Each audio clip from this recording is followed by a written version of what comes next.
Segundo o livro de Reis, capítulo 4, versículo 32 a seguir.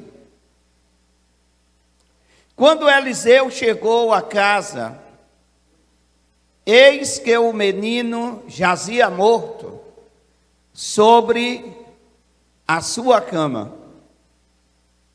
Então ele entrou, fechou a porta sobre eles, ambos, e orou ao Senhor. Em seguida, subiu na cama e deitou-se sobre o menino, pondo a boca sobre a boca do menino, os olhos sobre os olhos e as mãos sobre as suas mãos, e ficou encurvado sobre ele até que a carne do menino aqueceu. Depois desceu, andou pela casa de uma parte para outra, tornou a subir e se encurvou sobre ele. Então o menino espirrou 7 vezes e abriu os olhos. Eliseu chamou a Geazi e disse: chama essa sunamita. E ele a chamou. Quando ela se apresentou, disse ele: toma o teu filho. Então ela entrou, prostou-se a seus pés, inclinando-se à terra, tomando o seu filho, saiu. Eu quero, através desta palavra, trazer para a sua vida algo extraordinário. Que algo extraordinário é esse, pastor? O exemplo de fé de uma mãe que perde um filho e não entra em desespero. É muito comum, amado, uma pessoa perder o seu ente querido e ficar atônico, sem saber o que faça. É muito comum uma pessoa perder um filho e ficar em desespero. Mas não foi o que aconteceu com esta mulher sunamita. Não foi. Ela traz para nós princípios corretos do que é verdadeiramente servir a Deus. E eu quero compartilhar tudo o que aprendi com esta mulher. Eu quero compartilhar com você nessa noite. Eu aprendi muitas coisas. Muitas coisas eu pude tirar para a minha vida, do que eu li, do que eu meditei, do que eu estudei sobre esse texto.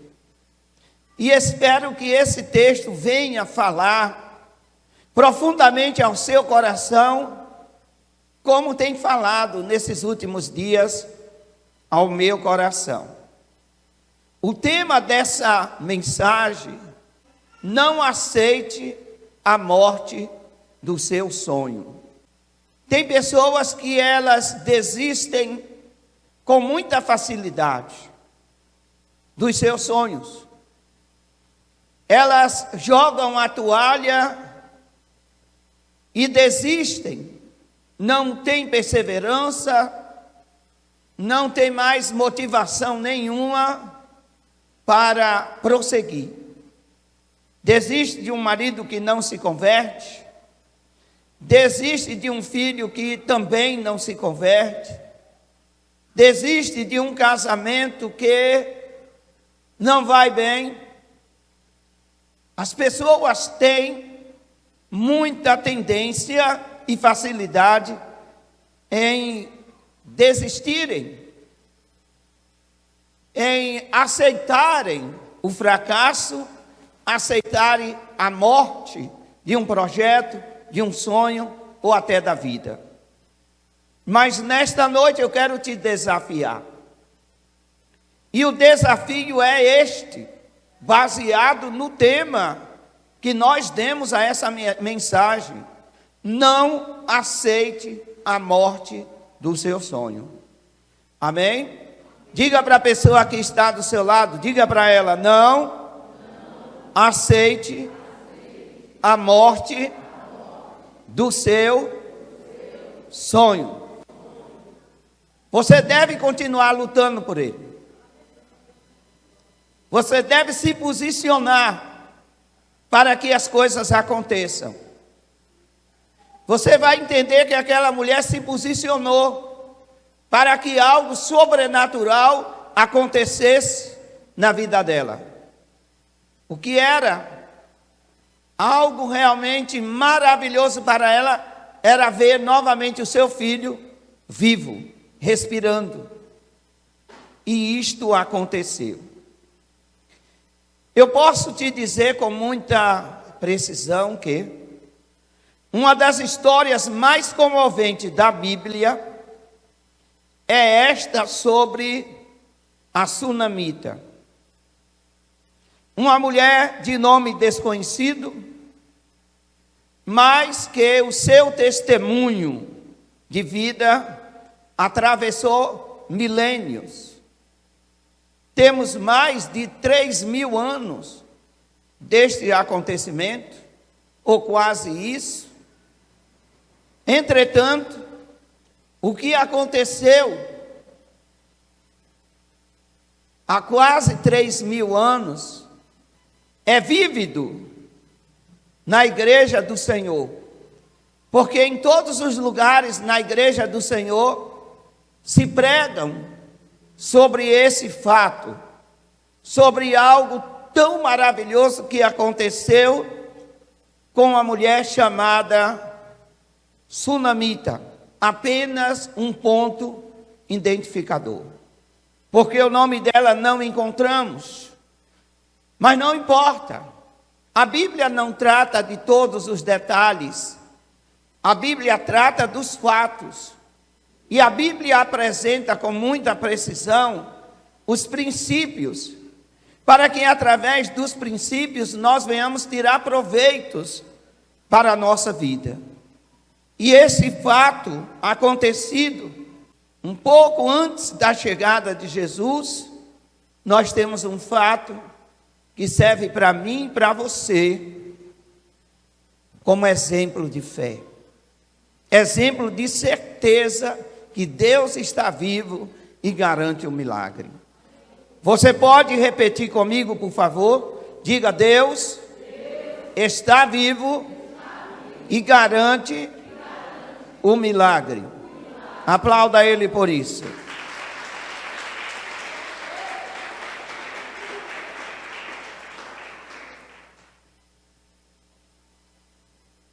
Sunem. O que é que nós podemos apresentar sobre Sunem? Sunem em hebraico significa lugar de repouso. Era uma cidade, um vilarejo que ficava exatamente no meio do caminho entre Samaria até o Monte Carmelo.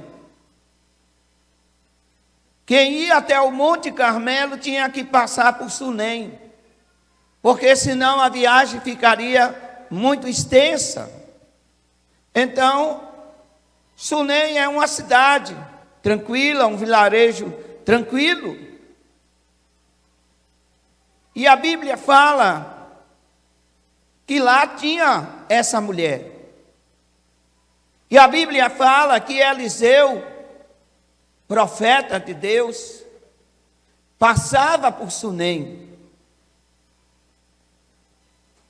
E a Bíblia fala que o sonho daquela mulher, ela não deixou a morte levar. Não. Porque o que ela sonhou, ela não queria perder para a morte. E de fato, não perdeu. mas ela lutou pelo seu sonho. Ela não deixou morrer a esperança. Ela passou momentos difíceis, mas confiou em Deus. E Deus não a decepcionou. Deus está aqui, meus amados, e não vai nos decepcionar. Deus não é o mentor da decepção de ninguém. Ninguém pode, de maneira nenhuma, dizer: estou decepcionado com Deus. Poder dizer pode, mas em blasfêmia. Poder dizer pode, em murmuração. Mas o fato é que Deus nunca decepcionou ninguém. E nem vai decepcionar. Diga para a pessoa que está do seu lado, diga: meu amigo, fique em paz, porque Deus nunca decepcionou ninguém. Sunem, geograficamente Sunem, era localizada a sudeste do mar de Tiberíades, o mesmo mar da Galileia, entre os montes Giboa e Tabor, no vale de Jezreel, sendo esta região uma herança da tribo de Isacar. Eram os filhos de Isacar que eram o herdeiro dessa região. E a história da Sunamita ocorreu aproximadamente no ano 874 até 782 antes de Cristo. Por isso eu disse para vocês aqui no início que era um fato que já tem aproximadamente quase seus 3.000 anos do ocorrido. Foi exatamente na época em que Eliseu, sucessor de Elias, aparece em cena. Porque Eliseu passava em Sunem. Vamos ler o versículo 8. Capítulo 4, versículo 8. O versículo 8 diz: sucedeu também certo dia que Eliseu foi a Sunem, onde havia uma mulher rica que o reteve para comer, e todas as vezes que ele passava por ali, a ela se dirigia para comer. Isso me deixou pensativo. Isso me fez fazer a seguinte pergunta: será que Eliseu só ia a Sunem porque essa mulher era rica? Será que ele ia lá como um profeta aproveitador para extorquir dela dinheiro, joias e até hospedagem? Não. O intuito de Eliseu passar ali, vocês vão saber por quê. E vocês vão saber o que foi que atraiu a atenção daquela mulher ao ver Eliseu. Eliseu não passava por ali para extorquir, para ganhar dinheiro, para deixar um recado de Deus para aquela mulher. Hoje nós encontramos nos profetas, ou naqueles que se dizem profetas do século 21, essa técnica. Vou passar na casa de fulano, vou deixar um recado de Deus e ele vai me dar uma oferta. Não é o caso de Eliseu. Eliseu saía frequentemente de sua casa em Samaria e andava a pé 56 quilômetros. Repete comigo: 56 quilômetros. Para ir até onde? Para ir até o Monte Carmelo. O que é que Eliseu ia fazer no Monte Carmelo? Seu retiro espiritual. Ele ia ao Monte Carmelo orar a Deus, fazer seu retiro espiritual. Era costume dele. Ele andava esses 56 quilômetros para orar, para buscar o Senhor, para pedir orientação a Deus. Era uma viagem cansativa, era uma viagem que consumia muita energia. E Eliseu ia com o seu moço, com o seu servo, com o seu empregado Geazi. E além dele chegar no Monte Carmelo, quando chegava ao pé do monte, ele tinha mais 525 metros para subir. Era muito exaustivo essa caminhada e essa subida. Exaustivo mesmo. Mas ele fazia isso porque ele queria ter comunhão com Deus. Ele fazia isso porque ele queria manter comunhão com o Pai. Afinal das contas, ele recebera a missão de substituir ao profeta Elias. E o profeta Elias não foi qualquer um na terra. Quando pegamos realmente a escatologia bíblica e lemos as duas testemunhas do livro do Apocalipse, uma delas cai exatamente em Elias. Uma delas cai exatamente em Elias, e certamente durante a grande tribulação, Elias vai voltar como uma das testemunhas de lá do livro do Apocalipse. E tudo indica que será Elias mesmo, porque Elias não morreu. Então ele não substitui qualquer pessoa. Ele substitui uma pessoa que tem uma bagagem bíblica, tem um respaldo na Bíblia excepcional. Elias. Então, era por isso que ele fazia esse percurso de 56 quilômetros e ia até o Monte Carmelo para o seu retiro espiritual. Mas o que levou aquela mulher a hospedá-lo? O que levou aquela mulher a chamar o seu marido e concordar com o seu marido para que eles fizessem um quarto de hospedagem para aquele profeta? Vamos ler o versículo 9. Ela disse a seu marido: tenho observado que passa sempre por nós um santo homem de Deus. Diga comigo, diga aquela mulher, a sunamita teve discernimento espiritual. Eliseu não saiu com uma plaqueta nos peitos: eu sou de Deus.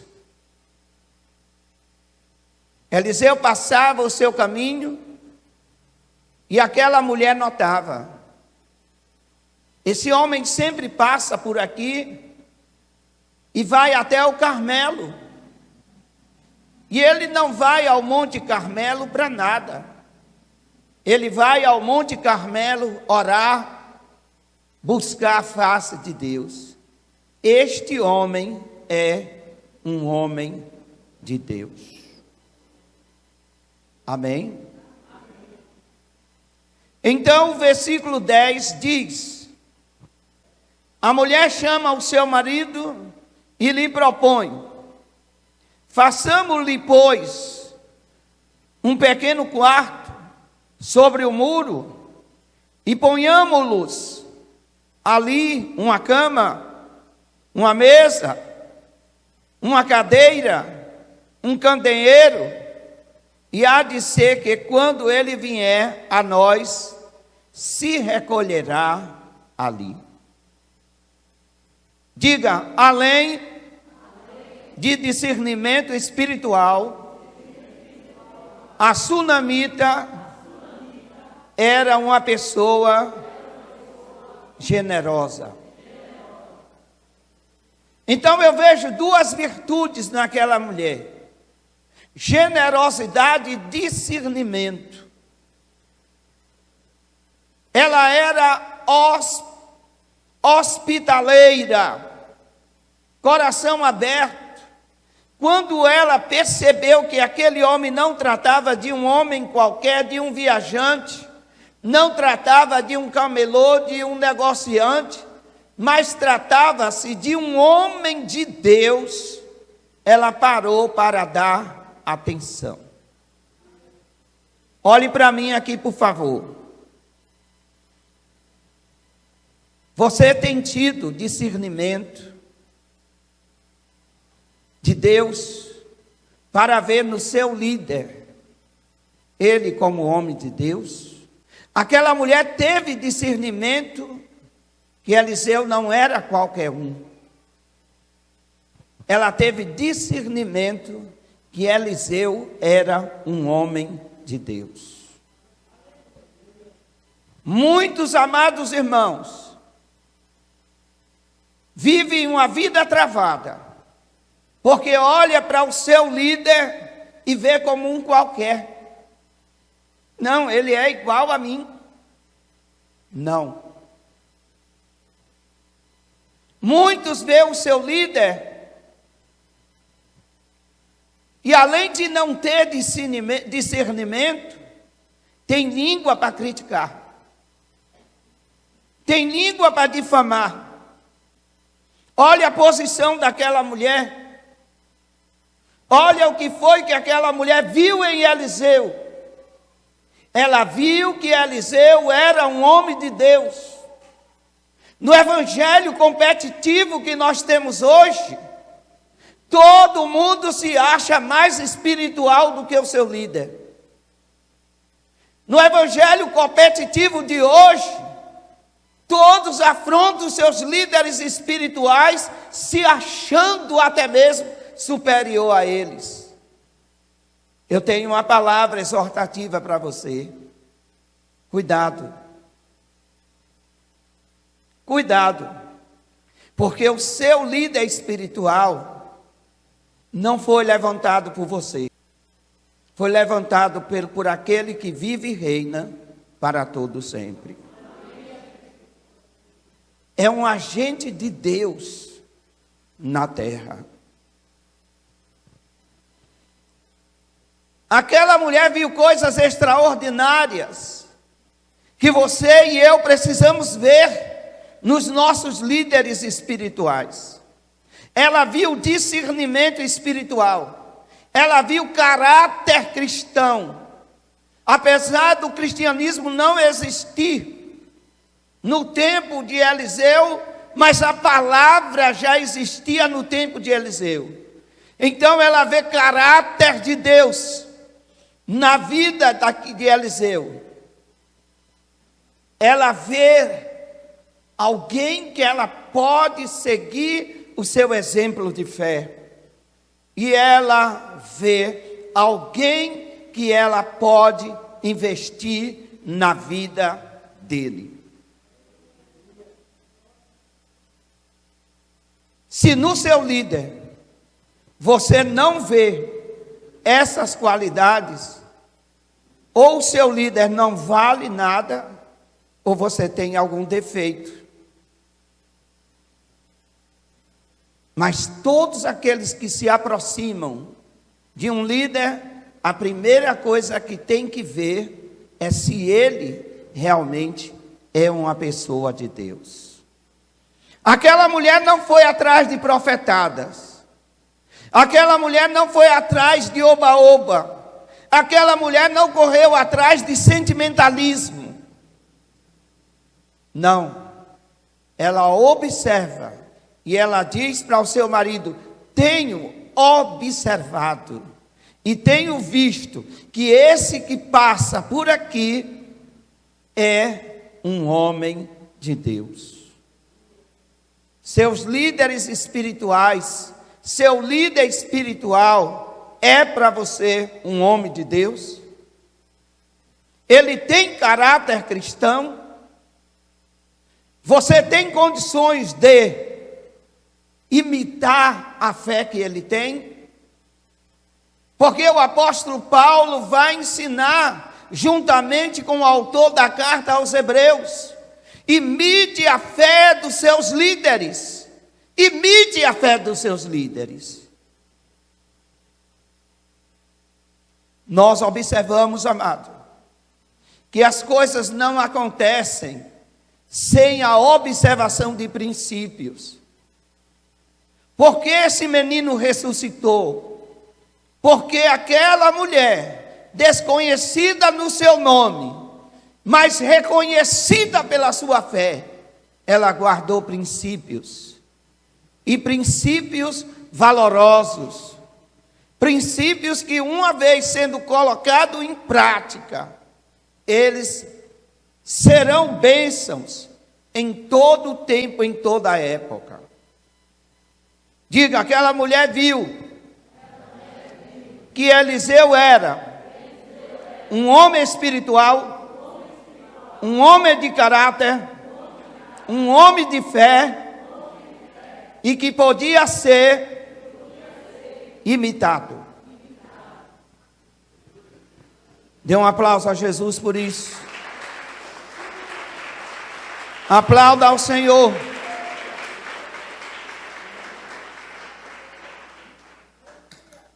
Nos vai e vens de Eliseu até o Carmelo, de repente, Eliseu sente no seu coração, devido à simplicidade daquela mulher, a Bíblia diz que Eliseu comenta com seu servo Geazi: o que hei de fazer por essa mulher? O que hei de fazer por essa mulher? Vamos ler o versículo 13. Eliseu havia dito a Geazi: dize-lhe, eis que tu tens tratado com desvelo, que há de fazer por ti? Haverá alguma coisa de que eu possa falar ao seu respeito, ao rei ou ao chefe do exército? Depois de ter comentado com o seu servo, Eliseu pergunta àquela mulher: o que hei de fazer por você? Aquela mulher não tinha uma vida financeira falida para pedir oração, ora pelas minhas finanças. Aquela mulher não tinha um casamento desajustado, apesar dela não ter filho, era uma mulher feliz. E ele disse: o que é que eu hei de fazer para recompensar tanta gratidão? Você tem me dado comida, hospedagem, a mim e ao meu servo, o que eu hei de fazer? Aí Geazi diz bem assim: note que ela não tem filho e que o marido dela é velho.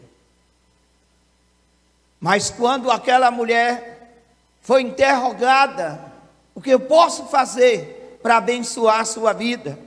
É algum pedido ao rei? É algum pedido ao chefe do exército? Ela disse: não, meu senhor, eu vivo muito bem com a minha família. Ela sabia que havia realmente algo que poderia completar a felicidade dela, porque toda mulher judia, o sonho delas era dar luz, é ser mãe. A judia que não desse luz era envergonhada, era tida como amaldiçoada. E Geazi diz para Eliseu: ela tem um marido idoso e não tem filho. E o versículo 16 diz: por esse tempo, no ano próximo, abraçarás um filho. Respondeu ela: meu senhor, homem de Deus, não minta para a tua serva. Ela não esperava aquilo. Ela não esperava que a recompensa do que ela estava fazendo, em identificar o homem de Deus e em honrar o homem de Deus, coisa que nos dias atuais os verdadeiros homens de Deus não são honrados. Não são honrados. Os verdadeiros homens de Deus são colocados num pacote iguais aos outros. E aqueles que verdadeiramente não são discernidos como homem de Deus, não são honrados como homem de Deus. E a gente vê dentro da igreja o espírito de competição, onde tem aqueles que dizem: o pastor, o líder, está pensando que ele é o quê? Que ele é mais do que eu?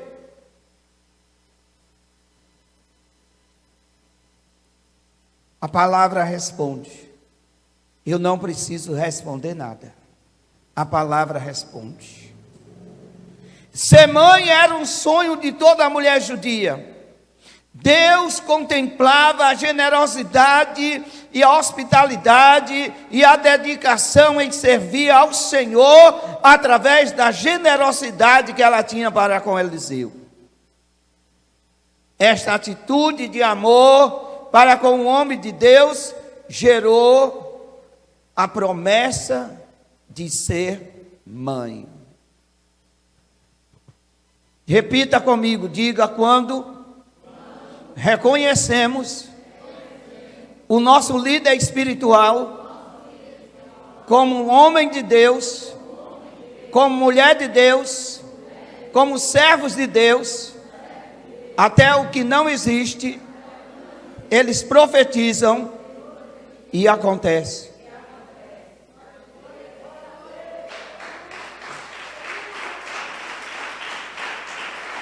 Aleluia!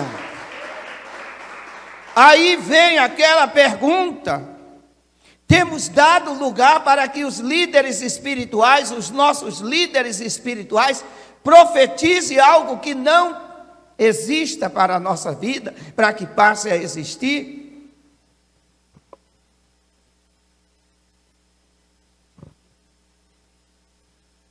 Aí eu deixo para que cada coração, cada consciência reflita, pense.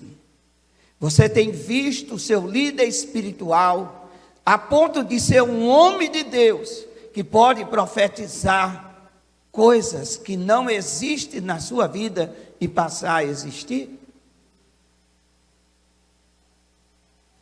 Foi o que aconteceu. Foi o que aconteceu. Aquela hospedagem, aquela visão, aquele discernimento, é homem de Deus. Marido, vamos construir um quartinho para ele. Aquele amor e colocar o homem de Deus no melhor que podia. O melhor que podia, ela colocou o homem de Deus. O melhor que podia, ela fez para o homem de Deus. Porque o homem de Deus, na visão dela, era um homem que ela reconhecia e dava respeito, honra e tinha discernimento.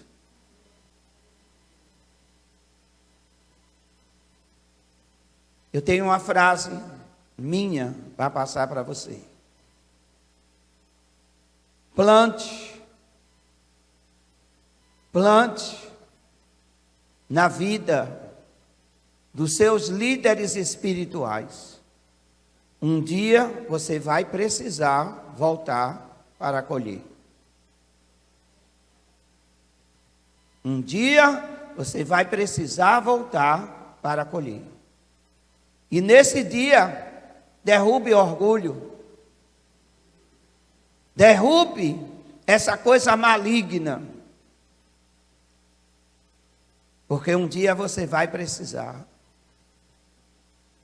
Plantou, um dia vai precisar de uma oração, de uma palavra, vai precisar de que aquele homem de Deus, pelo relacionamento que ele tem com o Senhor, possa destravar até a sua vida.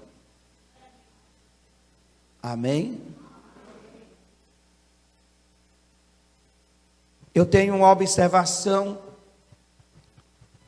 quanto à generosidade daquela mulher, que serve para nós. Quando somos generosos, fiéis e tementes a Deus, as promessas de Deus surgem do nada. Amém?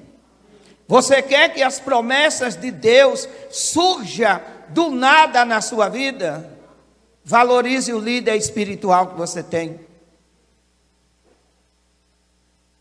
É uma porta aberta, mas também pode ser uma porta fechada. Todos aqueles que saem da igreja e saem falando de pastor, eu nunca vi eles crescerem em lugar nenhum.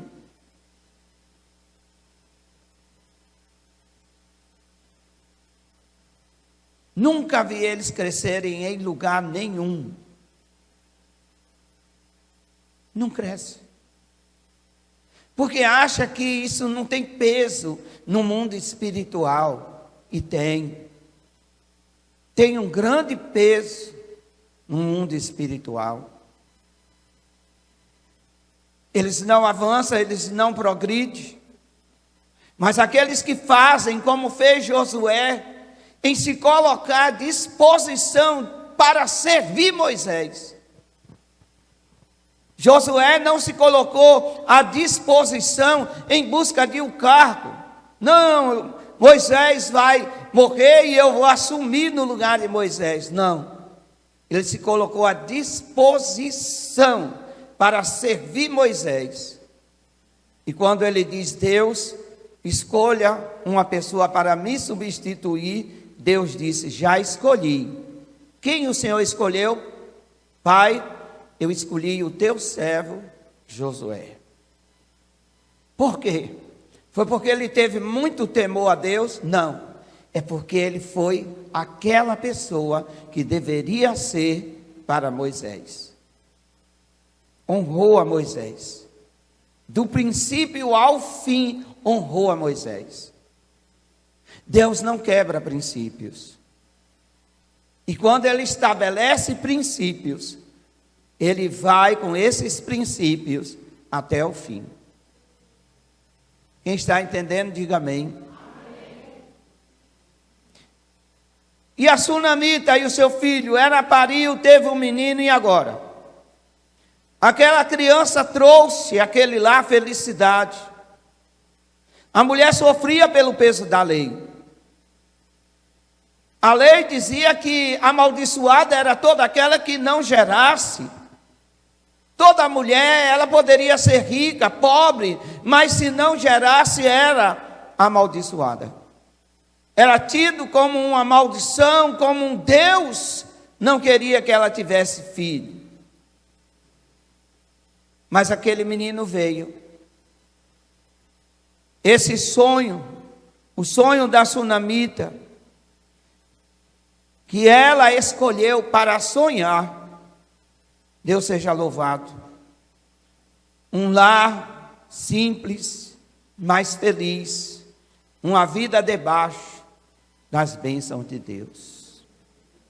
Diga, nada melhor do que estar debaixo da graça das bênçãos do Senhor. Aplauda Jesus por isso. Mas, meus amados irmãos, a adversidade é uma coisa que bate à porta. Ninguém está isento da adversidade. Ninguém. E um dia a adversidade bateu à porta daquela sunamita.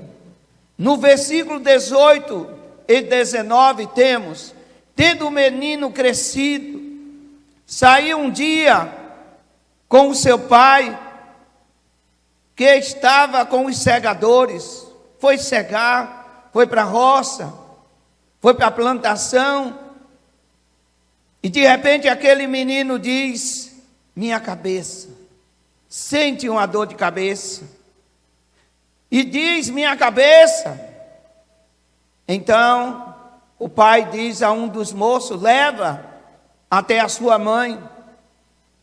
E este tomou e levou a sua mãe, e o menino esteve sobre os joelhos dela até o meio-dia, e ao meio-dia morreu.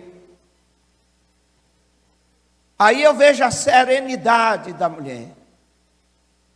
Aí eu vejo a mulher agora vendo a solução nas mãos daquele que ela ajudou, nas mãos daquele que ela amparou, fez um quarto, deu hospitalidade a ele. A mulher não entra em desespero. Ela conhecia a história de Elias. Ela conhecia a história de Eliseu. Esses homens, a história deles, circulava com muita facilidade. Ela conhecia a história de Naamã. Ela conhecia o quanto Deus usava Eliseu. Olha para mim, de repente você ouve alguém dizer: poxa, Deus usa aquele teu pastor, né? Mas o amém trava por causa do ciúme. O amém trava por causa da inveja. De repente você ouve: rapaz, mas da tua igreja tem uns obreiros que são uma bênção. Mas não sai o glória a Deus, o aleluia, o amém. Tem a vida daqueles que trava. O ciúme trava. A inveja trava, a competição trava. Eu quero dizer para você,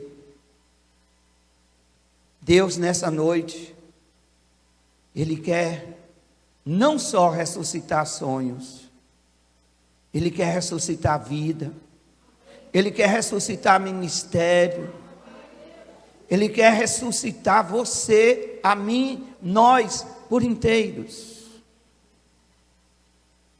Porque se eu estou tendo ciúme de Deus estar usando a minha esposa, eu estou morto. Se eu tenho ciúme de Deus usar a Priscila Dantas, eu estou morto. Se eu tenho ciúme de Deus usar a Edina Jara, o Mateus, qualquer um de vocês, eu estou morto. Você tenha cuidado, viu? Eu acho que aquilo em Mateus não é muito de Deus, não. Tenha cuidado. Eu estou morto. Para que eu não esteja morto, a primeira coisa que eu tenho que ter é discernimento de espírito. Aleluia. Discernimento de espírito. E ficou provado no texto que aquela mulher tinha. Então, ela puxa a porta, deixa o corpo do menino e sai. O que é que podemos aprender? 3 coisas. Primeira, devemos crer e não perder a esperança. Amém? Diga: diante de qualquer situação, eu creio e não perco a esperança. Porque Deus sempre tem a solução. Segundo, a segunda coisa que eu aprendo aqui, quando ela deixa o menino morto em cima da cama do profeta, e fecha a porta, e vai até o profeta, é que ela estava recorrendo a Deus, naquele ato de ir até o profeta. E eu quero lhe dar uma palavra de ensino. Todas as vezes que você recorre aos seus líderes espirituais, você está recorrendo a quem? Já deu para entender, né? Está recorrendo a quem? A Deus. E mais se você vê na pessoa do seu líder um temente a Deus, caráter, vida cristã, relação com Deus. E a terceira coisa que eu aprendo é que eu não devo, como ela também não aceitou, e você também não deve aceitar, o que, pastor? A morte do seu sonho. Ela não aceitou a morte do sonho dela. Ela tinha um sonho de ter um filho. Era o sonho natural de toda mulher judia. Toda mulher judia não precisava de uma revelação. Ela tinha um sonho natural de ser mãe. E ela não deixou a morte tomar conta do seu sonho. E o que ela fez? Diga, fechou a porta e foi ao homem de Deus. Tem gente que não fecha a porta e nem vai ao homem de Deus. Ele abre a porta. Ele abre a porta da murmuração. Ele abre a porta para falar mal. Ele abre a porta para se maldizer. Ele abre a porta para um monte de coisa. A mulher fechou a porta e foi aquele que daria a resposta que ela estava precisando ouvir. Duas coisas você tem que fazer com o seu líder: amar e honrar. Amar e honrar. No dia que você não puder ver mais Deus na minha vida, eu não sirvo para ser o seu líder. Pode chegar para mim e dizer: pastor, olha, seu caráter está me decepcionando, sua vida não dá mais para me apacentar. As suas palavras até que me comovem, mas a sua vida não dá mais para me apacentar. Aí eu vou pegar na sua mão e vou dizer: é verdade, procure qualquer lugar para você ir, porque eu não presto como líder espiritual mais para você.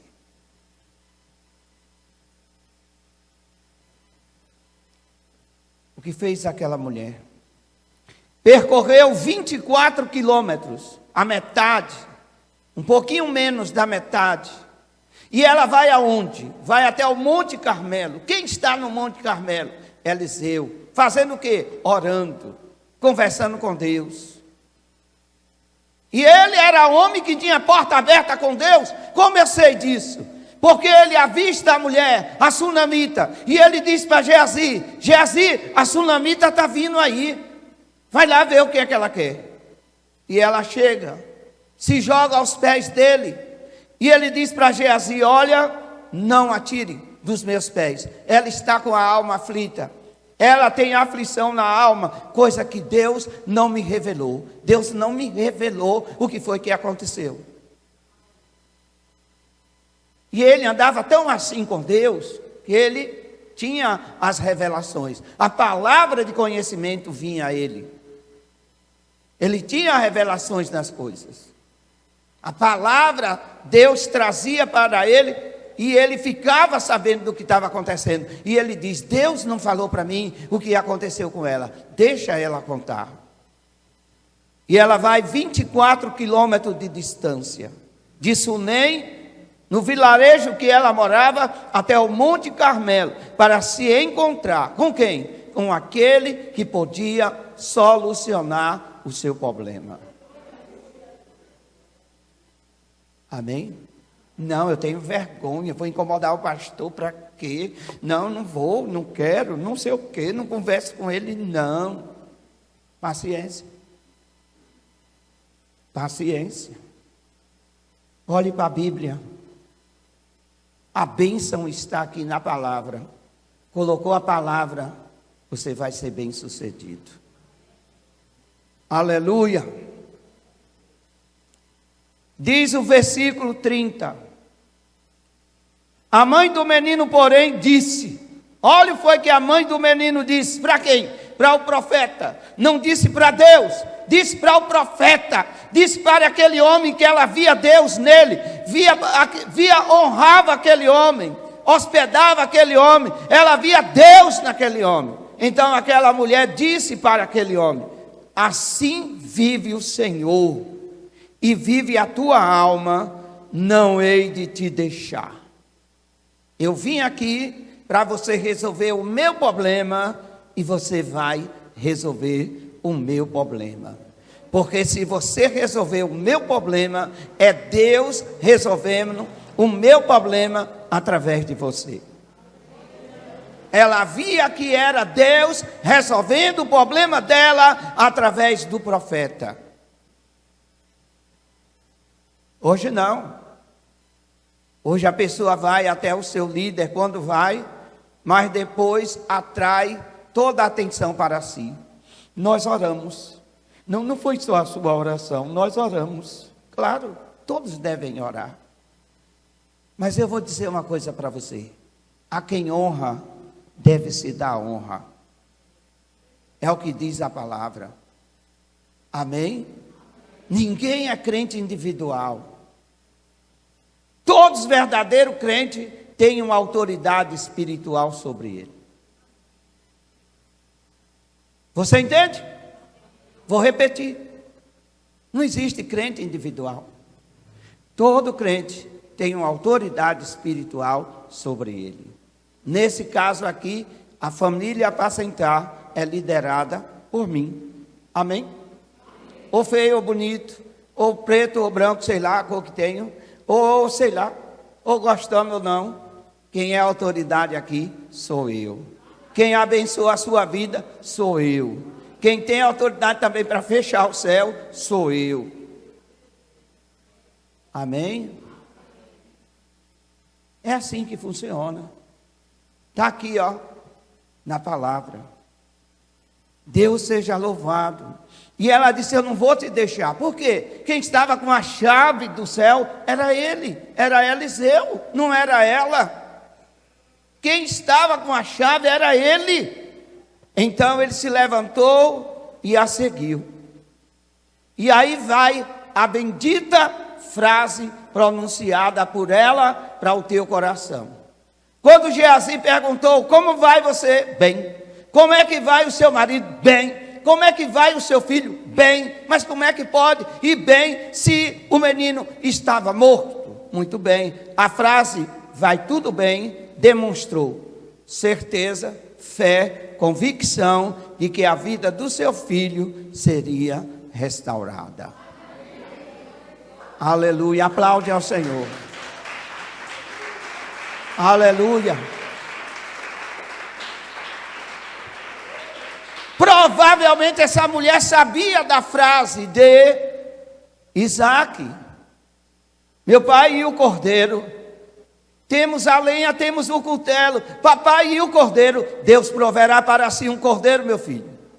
Deus proverá um cordeiro para si. Deus vai dar um jeito e esse cordeiro vai aparecer. E quando ele pega o cutelo para imolar Isaac, o anjo brada e diz bem assim: não faça nenhum mal ao menino, que ele olha, lá está o cordeirinho amarrado.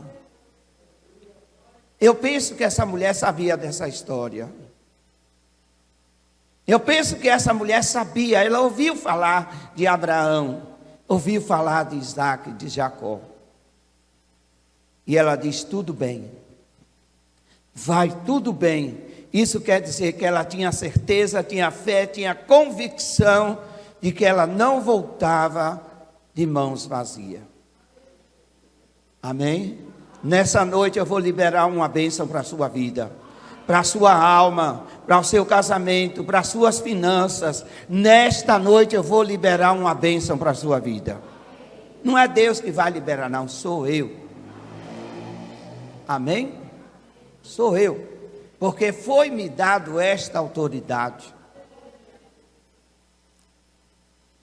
Eu vou encerrar falando para você 3 atitudes que devemos tomar ao orarmos por ressuscitar sonhos.